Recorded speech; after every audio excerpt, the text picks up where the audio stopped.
Boys, we are a few days away from the final pay-per-view of the year, and like we do with every single one of these pay-per-views, we're going to do a tier list. As you can see on screen, we have another one of these UFC card tier lists, and you can see we got best, good, mid, bad, and worst. If this is the first time you're watching this video, pretty much best and worst. Pretty self-explanatory. We can only have one fight on this entire card in each of those ones. Good, mid, and bad, we can stack up as much as we need to. And I'm not gonna lie, we got a pretty good card. We have a 14 fight card, and let's just get into it. This isn't gonna be in specific order. It's not gonna be in bout order or anything. Just whatever I pick up from down here and drag up onto screen, that is how we're ranking them. Start off with the first one down here. Marvin Vettori taking on Brunno Ferreira. This is a good fight. It's going to go into best just for right now because it's literally the only fight here. But it's a good fight. I'm looking forward to it. We're going to see how washed up Marvin Vettori is. And the fact that this is on an early prelim is low-key criminal, but I'm excited for this one. Hopefully we can get some new blood in this middleweight division because I'm not going to lie, I do think Brunno Ferreira is winning this fight because Marvin Vettori just hasn't looked that great in general, but as of recently, last few fights haven't been anything crazy, and I'm not impressed with him at all. I don't think we're going to see him get flatlined or knocked out in this fight. Even though Brunno Ferreira does have some hands, does have some power, Vettori literally is a blockhead and has the best chin in UFC history. But let's keep moving down. I'm going to move this one up here just because I am 99% sure that Mansur is going to catch a body over Antonio Tricoli. I don't think Tricoli is all that good. And I feel like this is one that's like a lock to be a highlight reel KO. I wouldn't be surprised if this is some devastating shit either. I'm excited for this one just because I love watching some nasty knockouts. Let's go down. Worst one on this list. I don't need to explain why. It's going to be the worst one on this list. And coincidentally, it's also the only women's MMA fight on this list. That's all I gotta say. If you know, you know. But let's keep moving down. We got Nazim Sadykhov taking on Ferreira. This is also a good fight. I'm excited for this one. This is a high-level lightweight fight, and it could go either way. I'm not gonna lie. If you guys did see my prediction video, I did say I think it's gonna go either way. But I do think, Ziam is just gonna be one step behind the entire fight. I will keep it. Do I put it in mid? I think it's a good fight. I'm excited for this one. Maybe at the end we'll do some fine tuning, but it's okay. It's good right now. Moving down, I'll put this one at mid. I'm comfortable having this one at mid. I believe this is the opener of the card in that featherweight division. Muhammad Naimov taking on Marin Santos. It's a okay fight. You guys have to watch out for Marin Santos because this dude has a crazy ass build. Literally looks like a Teenage Mutant Ninja Turtle. Keep an eye out for this dude. Opener of the card. So if you're the people like me who watches every single fight from beginning to the end, keep an eye out for this Ninja Turtle motherfucker right here. Let's keep moving down though. I'm putting this one up here to best right now. We're switching up.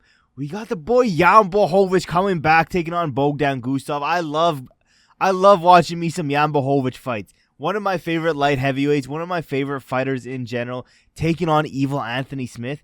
Sign me up. I'm ready for this. This dude is going all Viking mode. If you haven't seen him, he's been posting some shit on his Instagram. I believe he signed the contract with a giant sword. So how can you not love Jan Błachowicz? Guaranteed violence. And I'm just hoping that my boy isn't washed at this point. But let's keep moving down. We got, I don't even know how the fuck to say this dude's name, properly. Baraniewski taking on Aibo Aslan.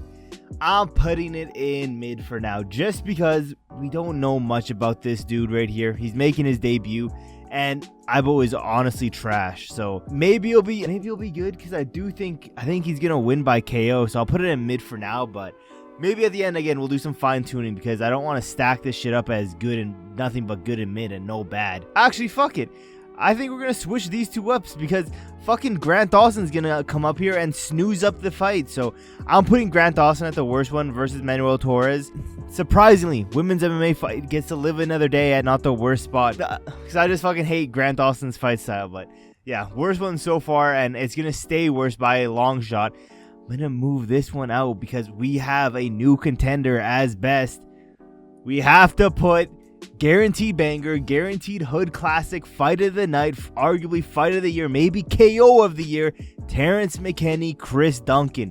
If you guys don't know, it's either going to be a crazy highlight reel KO round number 1 for Terrance McKinney, or round 2 and 3, we're going to see a gassed out Terrance McKinney getting chinned and beat up both of those rounds and possibly getting brutally slept himself. But this is so far the best one on here. I'm so excited for this. Again, guaranteed hood classic, guaranteed fight of the night. Let's keep moving down. We have 5 more to go to.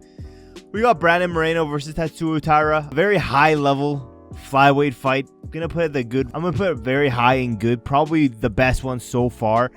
And yeah, this is gonna determine who's the number 1 contender, who's next for the champion, who's the next for Pantoja, I guess, if he does beat Van. Because I don't know, if Van does beat Pantoja, do you think they would give Pantoja an immediate rematch? I don't know. I would like to think so, but I don't know. The UFC's been dirty like recently. But moving down, another hood classic right here. We got Edson Barboza, Jalin Turner. I think someone's getting brutally slept in this fight too. I am more excited for Jan Błachowicz, so I'm not gonna lie, but this is still a good fight. I think we're gonna see poor Unk get flatlined though. I'm not gonna lie. I just think Jalin Turner is gonna be too big. There's a chance this dude misses weight. That's how fucking huge he's gonna be. And Barboza just last year, I believe, was fighting down at featherweight. So I don't know what to say. If Barboza's smart though, he's blasting that leg kick and he's destroying Turner's calf. If he's smart, he's doing that. Keep moving down though. Another good fight. We got another high level fight. I don't think it's gonna be as good as Moreno and Tatsuro. And I don't think it'll be as good as Jan Błachowicz versus Guskov. And no, I think it'll be better than Barboza and Jalin Turner. But we got Henry Cejudo versus Payton Talbott. The thing is, it's either going to be a very fun fight on the feet, or my boy is just going to get ragdolled for how long it lasts and get submitted.